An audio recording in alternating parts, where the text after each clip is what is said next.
এই রকম টেবিল ফ্যানগুলো যদি তোমাদের বাড়িতে থাকে আর এই ফ্যানগুলোতে যদি স্পিড কমে যায় আর বাতাস কম হয়, তাহলে তোমরা মার্কেটের কোনো দোকানে গিয়ে যদি এগুলোকে সার্ভিসিং করাও তাহলে তোমাদের 100 থেকে 200 টাকা খরচ হতে পারে। আর আমার ভিডিওটা যদি তোমরা শেষ পর্যন্ত দেখে নিজেরাই 20 থেকে 50 টাকা খরচ করে নিজেরাই সার্ভিসিং করাতে পারবে।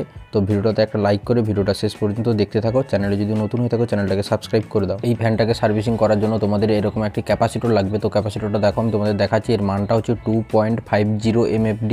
এই ক্যাপাসিটরটা তোমরা মার্কেটের কোনো ইলেকট্রনিক্সের দোকানে 30 থেকে 40 টাকার মধ্যে তোমরা পেয়ে যাবে।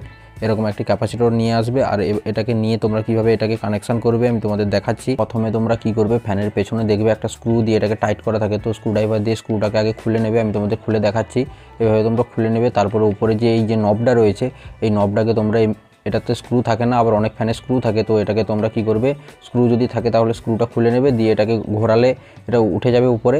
তো এই নবটাকে তোমরা খুলে নেবে, তারপরে এটাকে টান দিলেই কভারটা তোমাদের বেরিয়ে আসবে। তো কভারটাকে আমি এখন খুলে নেব, দিয়ে তোমাদের দেখাচ্ছি। দেখো ভেতরে ক্যাপাসিটরটা কোথায় রয়েছে।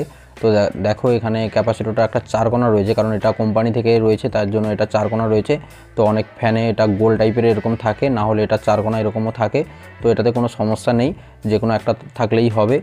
তো তোমরা মার্কেট থেকে যে ক্যাপাসিটরটা নিয়ে আসবে সেটাকে এখানে তোমাদের কানেকশান করতে হবে। তো এই যে কোম্পানি থেকে যে ক্যাপাসিটরটা রয়েছে এই ক্যাপাসিটরটা ওয়্যারটা যেখানে কানেকশান করা আছে সেম তোমরা দেখে সেখানেই কানেকশান করবে। এটাকে খুলবে আর সেটাকে লাগাবে, এটাই হচ্ছে ব্যাপার। তো তোমরা দেখে দেখে খুলবে এবং দেখে দেখেই লাগিয়ে দেবে, তাহলে আর কোনো সমস্যা হবে না। এখানে দুটো ওয়্যার রয়েছে, দুটো ওয়্যারকে খুলবে আর নতুন ক্যাপাসিটরে দুটো ওয়্যারকে কানেকশান করবে।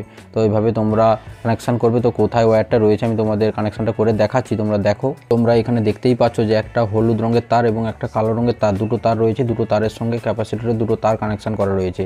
তো এটা একটা স্ক্রু দিয়ে টাইট করা আছে, তো স্ক্রুটা খুলে তোমরা তারটাকে বের করবে। তো আমি তোমাদের বের করে এটা দেখাচ্ছি।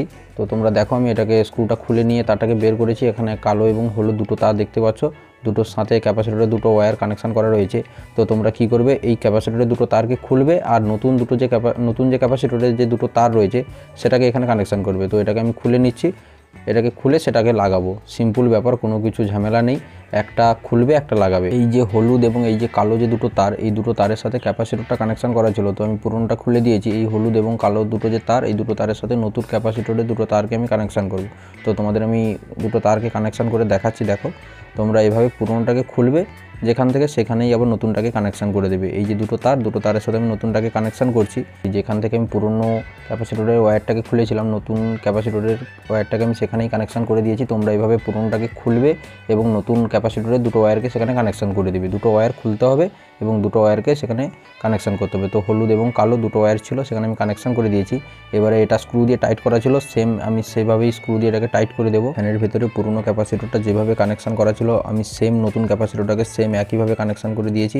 এবারে কানেকশান আমার হয়ে গেছে, এবারে এটাকে আমি ফিটিং করব। তো ফ্যানের ওপরে যে কভারটা ছিল, কয়েলের ওপরে কভারটাকে আমি স্ক্রু দিয়ে টাইট করব আর ওপরে যে নবটা ছিল নবটাকে লাগিয়ে দেবো। তো তোমরা এইভাবে এটাকে কাজ করার পরে ফিটিং করে দেবে, দিয়ে তারপরে টেস্ট করবে। তো চলো এটাকে আমি ফিটিং করে দিয়ে তারপরে তোমাদের সামনে এটাকে আমি টেস্টিং করব, তো দেখবো যে এটা কীভাবে আগের থেকে ভালোভাবে চলবে। তো ফ্যানটা আমার ফিটিং হয়ে গেছে, এবারে এটাকে আমি টেস্ট করব। তো দেখো ফ্যানটা আমার কীভাবে আগের থেকে ভালোভাবেই চলছে, কোনো সমস্যা নেই। তো তোমরা যখন বাড়িতে এটা কাজ করবে তো তোমরা নিজেরাই বুঝতে পারবে যে আগের থেকে তোমাদের ফ্যানটা কীভাবে চলে। তো তোমাদের 100 থেকে 200 টাকা খরচ করে মার্কেটে দোকানে গিয়ে সার্ভিসিং করানোর কোনো দরকার নেই। তোমরা নিজেরাই 20 থেকে 50 টাকা খরচ করে এরকম একটি ক্যাপাসিটর নিয়ে এসে ফ্যানটাকে তোমরা নিজেরাই সার্ভিসিং করে নিতে পারবে। তো বন্ধুরা আজকের এই ভিডিওটা তোমাদের কেমন লাগলো কমেন্ট করে জানাও, আর ভিডিওটাতে একটা লাইক করে দাও। চ্যানেলে যদি নতুন হয়ে থাকো চ্যানেলটাকে সাবস্ক্রাইব করে দাও।